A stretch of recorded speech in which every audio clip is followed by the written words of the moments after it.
Majeur, c'est ce qui vous paraît, on reste évidemment très prudent, le moins probable? Oui, vraiment pour les avions d'aujourd'hui, il n'y a rien qui va exploser. Vous pouvez balancer une allumette dans les réservoirs d'essence. Aujourd'hui, ça ne prend plus feu, ça n'explose plus. Donc on est sur des systèmes, il n'y a rien d'explosif dans un avion, clairement. Alors, quelque chose qui est extrêmement troublant, c'est qu'on nous dit que l'avion a fait ou aurait fait un virage de 90 degrés à gauche, puis de 360 degrés, donc un tour complet sur la droite en chutant. Ça dit quoi, ça? Alors, c'est encore des informations qui sont assez contradictoires. On ne sait pas si ce virage a été fait à altitude constante. Est-ce que l'avion était en train de chuter et à ce moment-là, il faisait une sorte de descente, une toupie, en fait. Voilà, une toupie qui descend, un peu comme on a vu avec l'Air Algérie l'année dernière.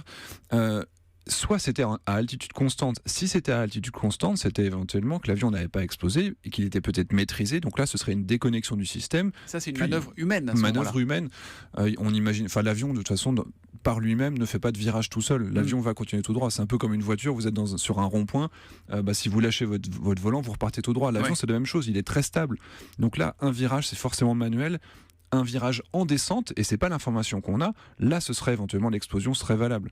Voilà. Ça serait pas, par exemple, ça peut pas être le pilote qui fait des manœuvres pour essayer qu'il y ait un problème et pour essayer de limiter l'impact, je sais pas, d'essayer de planer, de se poser. Non, ça colle pas pour vous? Un avion, on coupe tous les moteurs, on touche à rien, il va planer une bonne quarantaine de minutes sur plusieurs centaines de kilomètres. Donc ça laisse vraiment le temps. Une panne totale de tous les moteurs, il tombe pas à pic. Non, j'ai envie de dire, c'est presque pas grave. Ouais. Voilà.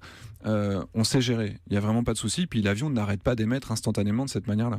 Ça veut dire quoi? Ça veut dire que pour vous, aujourd'hui, la thèse la plus probable, c'est quand même celle d'une intervention extérieure? Alors, a priori, si on considère que l'information qu'on a sur la cinématique de l'avion n'est pas totalement valable, c'est-à-dire si l'avion était vraiment en descente en faisant son virage, et je pense que dans quelques jours, finalement, ce sera ça l'information crédible, oui, on serait sur une défaillance qui serait causée par une explosion, et clairement, là, il n'y a pas 50 solutions. On n'est pas au-dessus du sol, donc les missiles qui viennent du sol, il n'y en a pas, ce serait plutôt un bateau, et là, il n'y a que des bateaux militaires, ils ne vont pas tirer sur les avions qui passent. Donc c'est pour ça que tout le monde se focalise sur cette piste de l'attentat, parce qu'elle est clairement la plus crédible. Piste de l'attentat.